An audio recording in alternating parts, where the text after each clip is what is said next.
Republican presidential candidates are making their pitch to voters in the key state of New Hampshire. While delivering a speech in the state yesterday, former Vice President Mike Pence gave this warning about the future of the Republican Party. I believe, for the sake of our party and our country, that we must advance a strong national defense, limited government, and traditional values, and those principles must guide our party and our nation as much today as they have for the past 50 years. Should the new populism of the right seize and guide our party, the Republican Party we've long known will cease to exist. Well, CBS News reporter Cara Korte is following the latest from Manchester, New Hampshire. How is Mike Pence's message about the state of the Republican Party playing with New Hampshire voters? I think it resonates, Anne-Marie. When I speak to voters that go to Mike Pence events, they talk about this kind of division that they feel like is being led by Donald Trump, and they see Mike Pence as an antidote to that kind of direction. But here's what's really interesting. When I talk to voters at Mike Pence events or other events across the state, Anne-Marie, they like Mike Pence, but no one I have spoken to says that they're locked in on him. They're still considering other people. And then when I'm at other candidates' events, Nikki Haley, Tim Scott, others, when I talk to voters there, a lot of folks do not mention Mike Pence. So I think it's notable that he made a speech yesterday, a big policy speech here in the state, because I think Mike Pence is really trying to make inroads here, and it doesn't seem like he's popping off the page quite yet. Very interesting. Well, like, what else is he saying then on the campaign trail to get people's attention? He was at an event yesterday in Henniker, New Hampshire, Anne-Marie, at New England College, and there were a lot of students in the audience. And during the Q&A portion, a student asked Vice President Pence what he would do to lower the cost of higher education. This isn't something I've heard Mike Pence address a lot, his education policy. It's not something he's asked about a lot on the trail. And Mike Pence said a couple things I thought were very interesting. One, he said that he wants to abolish the Department of Education. A number of other Republican candidates feel the same way. But also Mike Pence said that after COVID, he felt like the education system in America learned a lot from remote learning. And he actually wants to expand remote learning. He said that would be a way to lower costs. The cost of education in America. I thought that was so interesting because we've heard from so many teachers, educators, students and parents who feel like remote learning caused students to regress in the United States. But Mike Pence said that that could be the future.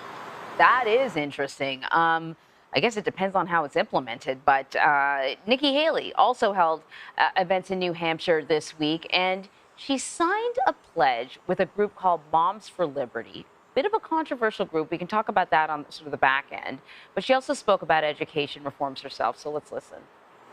I don't think that this should be Republican or Democrat. And the reason why I bring that up is Joe Biden just attacked me, saying that I was being a MAGA extremist for doing an event with Moms for Liberty. And if Joe Biden thinks I'm being a MAGA extremist for being a mom for liberty, then count me as one of them. So Moms for Liberty kind of, got into kind of the national spotlight recently. They were in Philadelphia. They'd released, I guess, some stuff promoting the event, and they used a quote from Hitler. And people start to really sort of ask, what is this group all about? So, what can you tell us about Moms for Liberty, and just how is this playing with voters there? Voters I talked to at that Nikki Haley event last night, Anne-Marie, loved that Nikki Haley is aligning herself with Moms for Liberty, that she's talking about issues like parental choice and gender identity in schools. Nikki Haley talks about parents needing more transparency in schools throughout the education system. So her supporters love it. Now, you mentioned Moms for Liberty. The Southern Poverty Law Center has labeled Moms for Liberty an extremist group. They put that same label on the KKK and the Westboro Baptist Church. I spoke to its co-founder, Tiffany Justice, last night. She was there holding the event with Nikki Haley. And Tiffany Justice doesn't believe that transgenderism exists. She says that no child is born in the wrong body. There are men and there are women. So there's some very strong trans and non-binary erasure coming from this group, Moms for Liberty. But when you're in the room with these Republican voters, they really love and trust the group, Tiffany Justice, and they love Nikki Haley for sticking with them. You got to wonder if Nikki Haley is going to be asked questions about that alignment as she continues to campaign across the country. Speaking of her, though, there's a new CNN poll. It has a hypothetical matchup of all the GOP candidates against President Biden. And it has Haley with 49% of the vote compared to Biden with 43%.